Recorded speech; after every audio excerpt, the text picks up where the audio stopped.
You know, for years, we have held the majestic eagle as our sign of a good leader.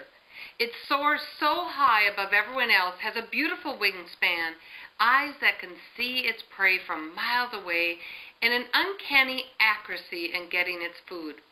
Definitely a leader. Definitely something we should admire and look up to. Definitely the way we should be if we want to lead. Right? Wrong. I think that eagles are one of the worst animals we can model after as leaders. You see, they don't play as a team. They build their nest in cliffs where no one has access to them. They take care of their young only. They do everything for their young, and when they feel they are ready, they just push them out of the nest and say, fly or die. Now I ask you, is that a warm environment to work in? We need a new way to look at leadership. You see, leadership is no longer a position, it's a way of thinking.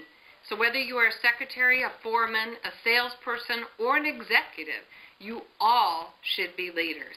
You should feel you are the master of your workspace every day. And every day you should ask whether you would hire yourself tomorrow if you were the owner. In order to be a good leader, there are several key traits you need to exhibit. First, you need to be a clear communicator. You need to have a clear vision that you can share with others. Most companies I meet with have a long mission statement that even the CEO can't remember. A good mission statement should be one you can wrap your arms around and use to judge whether you did a good job that day. When Les Wexner, chairman of Limited, designed Victoria's Secrets, his mission was to design a store where Sybil Shepherd would love to shop for lingerie. Can you see it? It gave his people a clear vision of what to look for as they designed the store. Bill Gates' mission is to put a computer on every desk. This is something tangible that every person can see and can act in accordance with. One telephone company we worked with switched their mission statement to simply saying your best friend's on the line. This way every person could make sure that their voice tone and actions matched what they would do for their best friend. Within 3 months, their sales rocketed to the highest they had ever had. Now you might be saying, but wait, that is the CEO's job to come up with our mission statement. Not so. You should get together with the other people in your department and decide what is the one key reason you are all there. What is the one result you want to see, and then come up with a mission statement that fits that goal and gives passion to your team. The second key ingredient in a leader is that they are very we-focused. They see themselves as supporting others and working towards a united outcome. They're willing to take all the blame and share all the victories. They don't worry about how to make their job easier. They worry about doing what's right and making your job easier.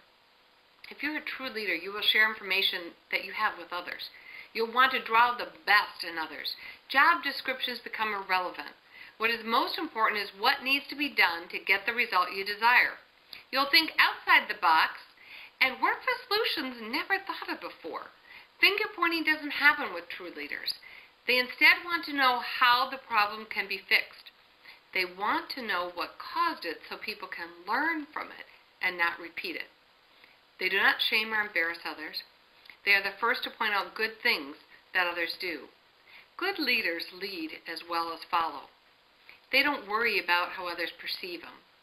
They know that some of the best ideas can come from others around them, so they keep their ears open. They know that in order to lead, they need to continually learn, so they see themselves as teachers and students at the same time. They welcome new ideas and suggestions from others. You see, a leader is not someone you look up to because they are the best. A true leader is someone that looks into you and draws out your best. And lastly, good leaders are willing to set guidelines. They know that in order to do a good job, people need to know what is expected of them. They need to know the outcome they are working towards, and they need to know what flexibility they have with decisions. Good leaders will share all that needs to be shared so people can achieve results. They look to shatter paradigms and see things in a new way. So ask yourself, do you lead or do you follow? Do you take risks at your company or do you strictly follow policy? Are things going on at your company that you think should change? If so, have you taken the time to offer your ideas and suggestions? Do you take charge and work as a team? I would love to see a new mode of leaders. Not eagles, that can be loners. From this day on, think of yourself as a goose. You see, geese fly in a V formation.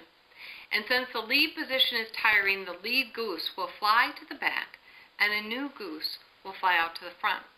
Because their outcome has been clearly communicated, they don't worry about flying off course. And if one goose gets hurt, two geese fly down to take care of the wounded goose. They never leave one goose out to struggle on its own. Just imagine how your company would soar if it was full of geese as leaders.